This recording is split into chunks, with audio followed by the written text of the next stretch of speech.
वास्तव सबसे पहले 5 तस्वीरों के जरिए 5 बड़ी खबरें आपको दिखाएंगे, जिन्हें लेकर सबसे पहले इस बुलेटिन में हम चर्चा करेंगे। सबसे पहले नए संसद भवन के उद्घाटन को लेकर जानकारी साझा की जाएगी और मेगा कवरेज न्यूज 18 का आप लगातार इसे देखकर ले रहे हैं, जायजा भी लगातार यहां पर प्रधानमंत्री नरेंद्र मोदी ले रहे हैं। हवन और मंत्रोच्चार के बीच नए संसद का उद्घाटन भी पीएम ने कर दिया है। आगे सिलसिलेवार जो कार्यक्रम होंगे वो भी हम आप तक पहुंचाएंगे। साथ ही साथ शाजापुर की भी बात होगी, जहां एक बार फिर से रफ्तार का कहर देखने को मिला है। भीषण सड़क हादसा यहां पर हुआ है, सीधे जानकारी इस पर भी देंगे। भिंड की भी बात होगी, जहां रेत के अवैध परिवहन पर पुलिस ने शिकंजा कसा है। कितनी बड़ी सफलता पुलिस के लिए, इस पर चर्चा करेंगे। बलरामपुर से अगली बड़ी खबर होगी, जहां 2 ट्रकों की टक्कर के बाद दोनों ही वाहनों में भीषण आग लगी है। तस्वीरें आपको दिखाएंगे। और इसके अलावा भोपाल की भी बात करेंगे, जहां पर कानफोड़ू साइलेंसर को लेकर एक्शन हुआ है। पुलिस ने 1 दर्जन स्पोर्ट्स बाइक जब्त कर ली है। आगे किस तरह से कार्रवाई का सिलसिला बढ़ेगा, इस पर भी हम जानकारी साझा करेंगे। शुरुआत करेंगे नए संसद भवन के उद्घाटन की खबर के साथ, जहां हवन पूजन हुआ। प्रधानमंत्री नरेंद्र मोदी और स्पीकर ओम बिरला संसद में मौजूद रहे और जिस सेंगोल की सबसे ज्यादा चर्चा हो रही है, प्रधानमंत्री नरेंद्र मोदी ने उसे दंडवत प्रणाम कर स्पीकर की कुर्सी के बगल में स्थापित कर दिया है। प्रधानमंत्री मोदी ने संसद का निर्माण, जिसमें अपने योगदान देने वाले श्रम योगियों का भी सम्मान उन्होंने किया। सर्वधर्म प्रार्थना सभा भी यहां पर चली और पहले पीएम मोदी सुबह 7:30 बजे संसद पहुंचे और सबसे पहले राष्ट्रपिता महात्मा गांधी को भी नमन किया। कार्यक्रम से जुड़ी हुई सिलसिलेवार ये 5 तस्वीरें हम आपको दिखा रहे हैं। हवन हुआ, सेंगोल ग्रहण करते वक्त पीएम मोदी ने साधु संतों का आशीर्वाद भी लिया। इससे जुड़ी ये तमाम तस्वीरें आपकी टीवी स्क्रीन पर भव्यता के साथ इस कार्यक्रम का समापन भी और आने वाले समय के लिए ये संदेश भी कि किस तरह से सेंगोल की स्थापना के साथ और इस नए संसद भवन के उद्घाटन के साथ देश के विकास में 4 चांद लगने वाले हैं। कार्यक्रम अभी भी समाप्त नहीं हुआ है। मन की बात कार्यक्रम 11 बजे और उसके बाद सिलसिलेवार पूरा कार्यक्रम आगे बढ़ेगा, जिसमें तमाम राजनेता और तमाम राज्यों के सीएम भी मौजूद रहने वाले हैं। प्रधानमंत्री नरेंद्र मोदी इस कार्यक्रम के दौरान संबोधित करेंगे और महत्व नए संसद भवन का क्या कुछ है, सेंगोल की स्थापना आज की गई है, इन तमाम विषयों को लेकर प्रधानमंत्री संबोधन के दौरान अपनी बात रख सकते हैं। फिलहाल अभी तक जो कुछ हुआ उसकी 5 तस्वीरें आपकी टीवी स्क्रीन पर। राष्ट्रपिता महात्मा गांधी को नमन किया प्रधानमंत्री ने, पूजा अर्चना की, दंडवत प्रणाम किया है सेंगोल को और उसके महत्व को एक बार फिर से जीवित करने की कोशिश भारत सरकार की, प्रधानमंत्री की, जो कि साकार होती हुई नजर आती है। 6 अलग अलग तस्वीरें और आपको हम दिखा रहे हैं, जब धर्म सभा का आयोजन किया गया, सर्वधर्म सभा, जहां पर अलग अलग धर्म गुरुओं ने ईश्वर से इस बात की प्रार्थना की कि जिस मकसद के साथ इस नए संसद भवन को यहां पर स्थापित किया जा रहा है, उद्घाटन किया जा रहा है, वो मकसद जल्द ही पूरा हो और साथ ही साथ यहां पर मौजूद लोग इस जिम्मेदारी को समझ सकें कि वे देश के विकास के लिए यहां पर मौजूद रहेंगे और इसी को लेकर चर्चाएं होंगी। यहां से देश की जनता के कल्याण, उनके निर्माण और देश के विकास की बातें और तमाम फैसले सामने आने वाले हैं। इसलिए ये भवन और ज्यादा जरूरी और साथ ही साथ ईश्वर की प्रार्थना के साथ, उनके नमन के साथ सिलसिला आगे बढ़ा। उस कुछ और तस्वीरें इस कार्यक्रम से जुड़ी हुई, जब सेंगोल स्थापित किया जा रहा था तब क्या कुछ देखने को मिला, वो आप प्रत्यक्ष देखें तस्वीरों के जरिए। स्पीकर ओम बिरला की मौजूदगी इस पूरे कार्यक्रम के दौरान रही। साधु संतों के मंत्रोच्चार के बीच प्रधानमंत्री नरेंद्र मोदी ने सेंगोल की स्थापना की है। धीरे धीरे लोकसभा भवन में ऊपर की ओर चढ़ते हुए प्रधानमंत्री और उसके बाद सेंगोल को स्थापित किया है उस प्रतीक के रूप में, जिसे सत्ता हस्तांतरण के तौर पर पूर्व प्रधानमंत्री जवाहरलाल नेहरू को सौंपा गया था लॉर्ड माउंटबेटन की तरफ से, जिसे भुला दिया गया था, म्यूजियम में रखा गया था, लेकिन इसके महत्व को पुनर्जीवित करते हुए प्रधानमंत्री। तो देश का नया संसद भवन भारत के सामर्थ्य को बताने वाला आर्किटेक्चर का अद्भुत नमूना है। लेकिन क्या आप जानते हैं कि लोकतंत्र के मंदिर के निर्माण से सैकड़ों साल पहले एमपी में आस्था का एक ऐसा ही केंद्र था, जिसे देख आपको नए संसद भवन की याद आ जाएगी। विदिशा का प्राचीन सूर्य मंदिर अपने समय में विशालतम मंदिरों में से एक। इस सूर्य मंदिर का नए संसद से खास कनेक्शन है। क्या कनेक्शन है, आपको दिखाते हैं।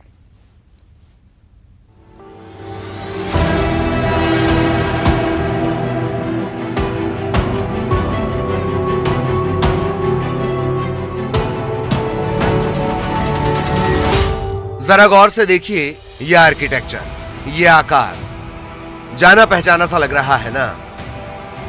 इसे देखकर आपको भी देश की नई संसद की याद आ रही होगी। हूबहू संसद जैसी दिख रही है इमारत, या यूं कहें कि नया पार्लियामेंट इसके जैसा नजर आ रहा है। जी हां, नई संसद को बनाने में एमपी से लिया गया है इंस्पिरेशन। विदिशा का प्राचीन विजय सूर्य मंदिर है ये। अगर आप इस मंदिर और नए संसद भवन को देखें तो दोनों एक जैसे लगते हैं।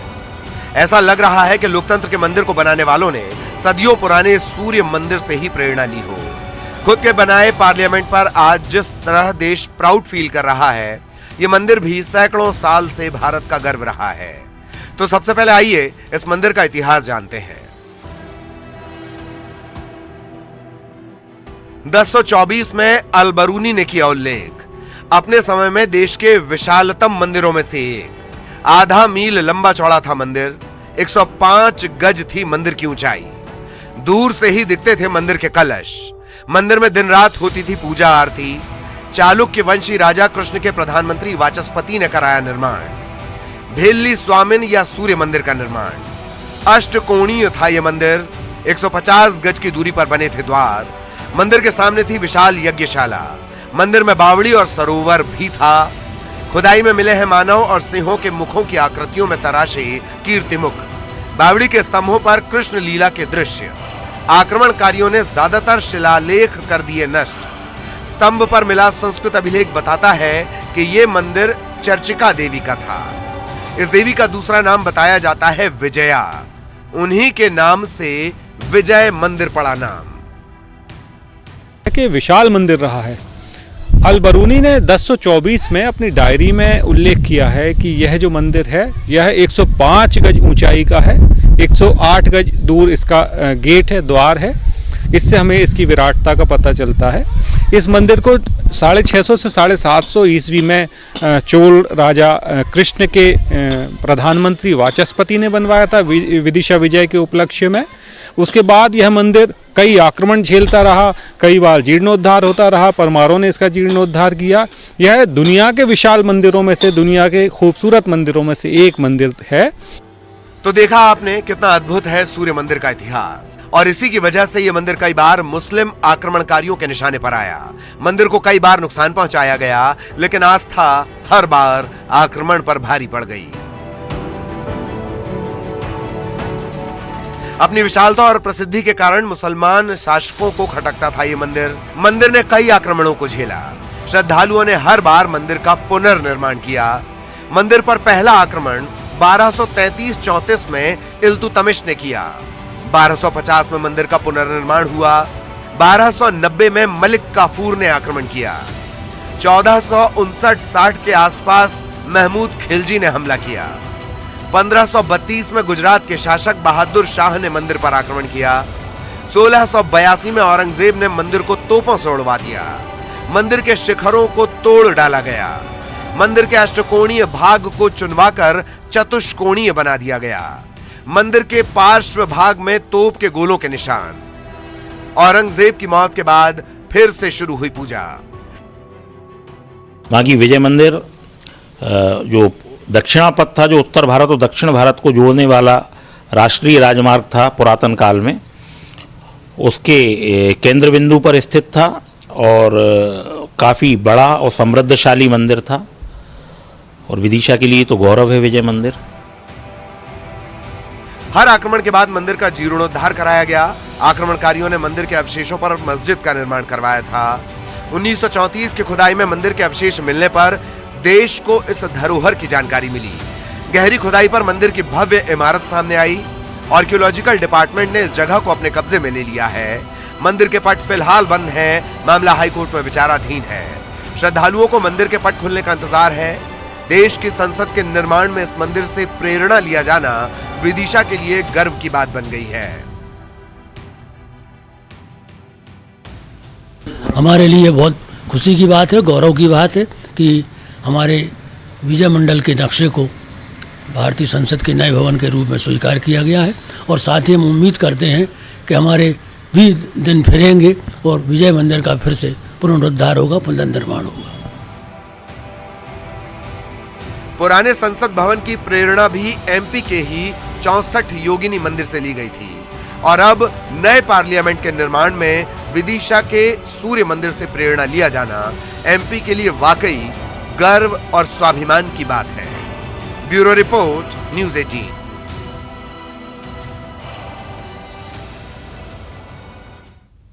और चलिए अब बढ़ते हैं आगे, बात करेंगे शाजापुर से मिल रही बड़ी खबर की, जहां Agra Mumbai national highway number 52 पर एक सड़क दुर्घटना घटी है। AC coach sleeper bus truck से टकरा गई और बस में सवार 1 दर्जन यात्री घायल हो गए। श्योपुर से इंदौर की ओर इंटरसिटी बस जा रही थी, उसी दौरान दुर्घटना का शिकार हुई।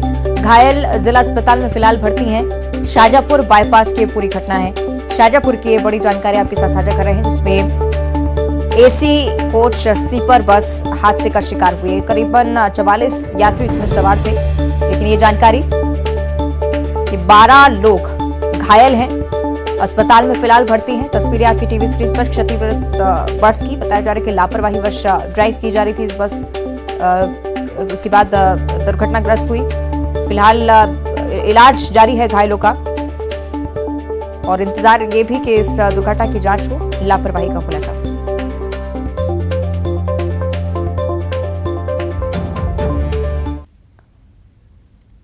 और इस बीच रायपुर से एक और बड़ी जानकारी, जहां खड़े ट्रक से एक बस टकरा गई। हादसे में क्लीनर की मौत हो चुकी है। ड्राइवर, कंडक्टर सहित 6 यात्री घायल बताए जा रहे हैं। सिमगा नांदघाट के पास की पूरी दुर्घटना। जशपुर से रायपुर की ओर ये बस जा रही थी। तस्वीरें आपकी टीवी स्क्रीन पर। खड़े ट्रक से ये बस टकरा गई। हादसे में क्लीनर की मौत हो चुकी है। ड्राइवर और कंडक्टर सहित 6 यात्री घायल हैं। सिमगा नांदघाट के पास की दुर्घटना है। जशपुर से रायपुर की ओर बस जा रही थी, लेकिन ऐसी भीषण लापरवाही और उसके बाद ये दुर्भाग्यपूर्ण घटना। सहयोगी युगल ज्यादा जानकारी देंगे। युगल, किस वजह से हुआ पूरा हादसा? जी देखिए, अमूमन जो बस है तेज रफ्तार बस होती हैं और इसी वजह से ओवरटेक करने की वजह से अमूमन आम तरह की दुर्घटनाएं होती है। और सिमगा नान घाट के पास ये दुर्घटना हुई है, जिसमें जो बस का जो क्लीनर था उसकी मौके पर ही मौत हो गई है। आधा दर्जन से अधिक यात्री है ये घायल हुए हैं और अपने गंतव्य में पहुंचने में इनको जल्दबाजी रहती है, तेज रफ्तार बसें चलती हैं। इसके अलावा देखा जाता है कि जो नेशनल हाईवे है वहां पर बेतरतीब तरीके से ट्रकों को जो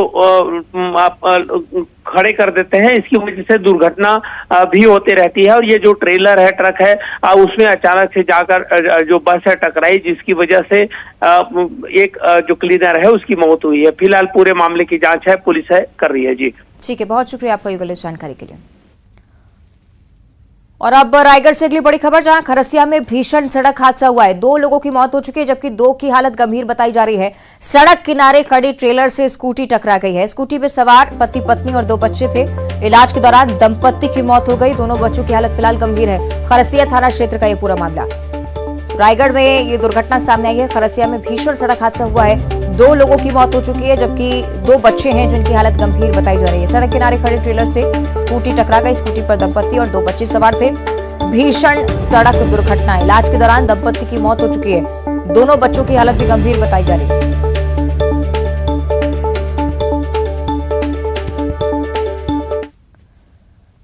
आगे बढ़ते बात करेंगे भिंड की खबर की, जहां रेत के अवैध परिवहन पर नकेल कसी गई है। रात में एसपी ने खुद मोर्चा संभाला। अवैध परिवहन करते वाहन पकड़े गए हैं। रेत से भरे 12 ट्रक पकड़े जा चुके हैं। ट्रकों के नंबर प्लेट गायब मिले हैं। बिना रॉयल्टी और ओवरलोडेड ये ट्रक चल रहे थे। माइनिंग टीम को बुलवाकर अब कार्रवाई की गई। तो ये बड़ी जानकारी, खुद एसपी सड़क पर मोर्चा संभालते हुए नजर आए।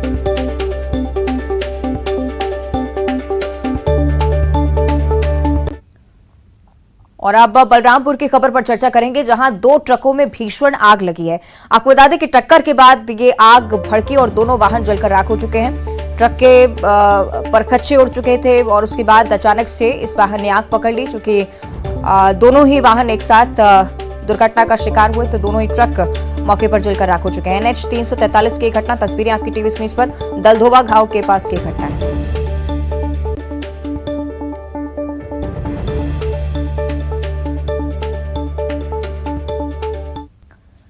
और इधर इंडियन प्रीमियर लीग यानी कि IPL के सीजन के फाइनल में आज गुजरात टाइटंस और चेन्नई सुपर किंग्स के बीच मुकाबला खेला जाना है। अहमदाबाद के नरेंद्र मोदी स्टेडियम में शाम 7:30 बजे से मैच शुरू होगा। लीग इतिहास में पहली बार दोनों टीमें फाइनल में भिड़ने जा रही हैं। गुजरात का ये दूसरा ही सीजन है। पिछले साल टीम चैंपियन बनी थी। लेकिन चेन्नई ग्रुप स्टेज से ही बाहर हो गई थी और नरेंद्र मोदी स्टेडियम गुजरात का होम ग्राउंड भी है। इस मैच पर गुजरात ने अब तक 9 मुकाबले खेले हैं, जिनमें से 6 में जीत हासिल की है, 3 में हार मिली। चेन्नई इस मैदान पर अब तक 3 मुकाबले खेले हैं और खेल चुकी है ये टीम और तीनों में ही हार मिली है। पिछले आईपीएल सीजन में लखनऊ और गुजरात की 2 नई टीमें जोड़ी गई, दोनों ही प्लेऑफ में पहुंची, लेकिन गुजरात ने टाइटल जीतकर सभी को चौंका दिया था। इस बार भी टीम लगभग उन्हीं खिलाड़ियों के साथ टूर्नामेंट में उतरी है। हार्दिक पांड्या की कप्तानी वाली गुजरात पर टाइटल डिफेंड करने का दबाव भी होगा और टीम इस सीजन में अब तक कुल 16 मैच खेल चुकी है, जिसमें से 11 में जीत मिली है। ज्यादा चर्चा हम करेंगे सहयोगी अरुण हमारे साथ लाइव जुड़े हुए हैं। अरुण, आज निश्चित तौर पर क्रिकेट प्रेमियों का उत्साह 7वें आसमान पर होगा। आईपीएल का फाइनल आज खेला जाना है, क्या कुछ सोचते हैं आज क्रिकेट प्रेमी मैच के बारे में? बिल्कुल, देखिए क्रिकेट प्रेमियों के लिए आज बड़ा दिन है और आज दोनों ही टीमों का मुकाबला काफ़ी रोमांचक रहने वाला है। नरेंद्र मोदी स्टेडियम में दोनों टीमें आज भिड़ेंगी और इंदौर के जो क्रिकेट प्रेमी हैं वो तो वैसे ही उत्साहित रहते हैं और आज उनमें खासा उत्साह दिखाई दे रहा है, क्योंकि आईपीएल का आज फाइनल है और कई खिलाड़ी जो हैं वो मेरे साथ मौजूद हैं, उनसे बात करते हैं। जी बताइए, क्या लग रहा है आज कैसा मुकाबला आप की उम्मीद कर रहे हैं आप? आज मुकाबला बहुत अच्छा होगा और सीएसके जीतेगी। सीएसके बहुत अच्छी टीम है, 4 साल से जीत के आ रही है और धोनी का लास्ट मैच है तो आज सीएसके जीतना चाहिए। गुजरात टाइटंस को लेके आप क्या कहें? गुजरात टाइटंस के बारे में मैं ये कहना चाहूँगा कि गुजरात टाइटंस भी अच्छी टीम है और मुकाबला जबरदस्त होगा। तो आप लोग मैच देखने वाले हैं? देखने वाले हैं बिल्कुल। जी, आप भी मैच देखेंगे? जी सर, हम मैच देखेंगे और सीएसके ही जीतेगी। धोनी का लास्ट मैच है, वही जीतेंगे। अच्छा, तो धोनी के आप फैन हैं? जी सर। आप बताइए, क्या लग रहा है आपको? ये तो सब चेन्नई सुपर किंग्स के बारे में बोल रहे हैं। सुपर किंग ही जीतेगी। वैसे धोनी का लास्ट मैच है तो मुझे लगता है कि चेन्नई सुपर किंग जीत जाएगी इस मैच में। कैसा आपको लग रहा है, कौन से खिलाड़ी हैं जो अच्छा प्रदर्शन करने वाले हैं? धोनी, कानवे, गायकवाड़ और रविंद्र जाडेजा, मोइन अली, हार्दिक पांड्या, राशिद खान, शुभमन गिल और बहुत सारे। तो आप जब मैच देखेंगे तो उसकी तैयारी आपकी हो गई है? अभी तैयारी तो वैसे हम आगर से हैं, अभी यहाँ पे आए हैं मैच खेलने, तो अभी तैयारी तो नहीं है। देखिए, भरपूर उत्साह क्रिकेट फैंस के बीच देखना होगा अरुण क्या कुछ होता है आज मैच के दौरान। बहुत शुक्रिया आपका इस पूरी चर्चा के लिए। फिलहाल आरजेडी का एक विवादित ट्वीट जिससे जुड़ी जानकारी सामने आ रही है। नई संसद पर आरजेडी का विवादित ट्वीट सामने आया। ताबूत के साथ एक नई तस्वीर संसद की शेयर की गई है, ट्वीट की गई है तस्वीर, और इस तस्वीर को दिखाते हुए आरजेडी की तरफ से ट्वीट लिखा गया है कि ये क्या है। आरजेडी के ट्विटर हैंडल से फोटो ट्वीट की गई है, तस्वीरें भी हम आपको दिखाएंगे इस ट्वीट की। ये देखिए तस्वीर, ये क्या है? आरजेडी की तरफ से ये तस्वीर उस मौके पर जब आज नए संसद भवन का उद्घाटन होना है। निराशाजनक कई बार लगती है इस तरह की तस्वीरें जब देश के नाम इतनी बड़ी सौगात हो, लेकिन विपक्षी दल लगातार इस तरह के कार्यक्रम का बहिष्कार करते हुए पहले ही ऐलान हो चुका था और अब आरजेडी की तरफ से ये ट्वीट।